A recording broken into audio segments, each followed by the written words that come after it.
Isang mapagpalang araw po sa ating lahat and welcome po to our daily devotion at ngayong araw po ay pagpapatuloy po natin ang ating series patungkol po sa All for the Glory of God. At ngayong araw po ay nakakapang limang topic na po tayo nakabilang po sa ating series. Una pong tinapik natin nun is yung creation, pangalawa sin and suffering, pangatlo redemption, pang-apat church at ngayon naman po is mission. So pag sinabi po nating mission, ang una po talagang papasok sa isip natin, ito po yung mga task na kailangan po natin required na matapos po. So dumako naman po tayo sa ating scripture po. Ito po yung matatagpuan sa Psalm 96 verse 3. At ito po ang sabi sa English po. Declare His glory among the nations, His marvelous deeds among all peoples. At ito naman po ang sabi sa mga awit po sa Tagalog. Ipahayag nyo ang mga bansa ang kanyang kalwalhatian, ang kagilagilalas niyang mga gawa sa lahat ng mga bayan.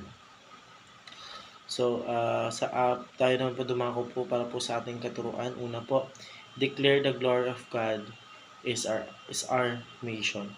Declaring the glory of God is our mission. So, tayo po bilang isang mga Kristiyano po, ang mission po natin is always po dapat dinideclare po natin yung glory po ng ating Panginoon Diyos. So, parang ginaglorify po natin palagi lahat po ng ginagawa po ng ating Panginoon Diyos. Kasi ang ating Panginoon Diyos po, sinakripisyo niya po ang kanyang sarili po para po sa ating mga kasalanan po, para po tayo ay maging bago or maging malinis po para po sa paningin ng Diyos Ama.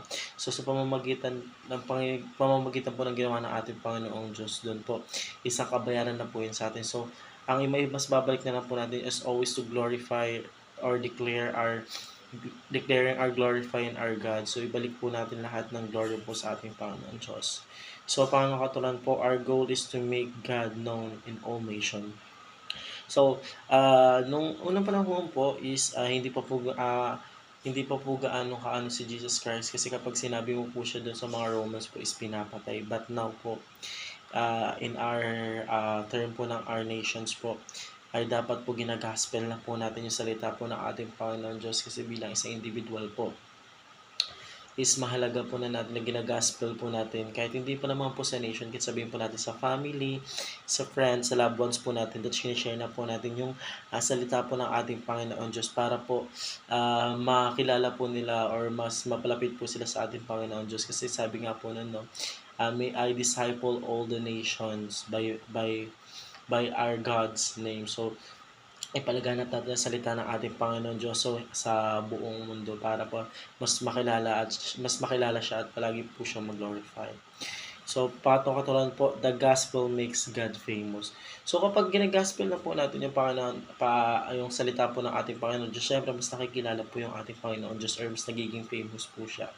Kasi ngayon po, marami na po mas nakakilala po sa ating Panginoon Diyos, pero yung iba po, nakakakilala nga po sa ating Panginoon Diyos pero hindi pa rin po sila ganun lubos na kalapit po sa ating Panginoon Diyos kasi hindi pa po sila ganun ka-full knowledge. But kapag pinagpatuloy po natin yung pag-gospel po ng ating salita ng ating Panginoon Diyos is lahat po tayo is makikilala po siya at mapapamahal po sa ating Panginoon Diyos.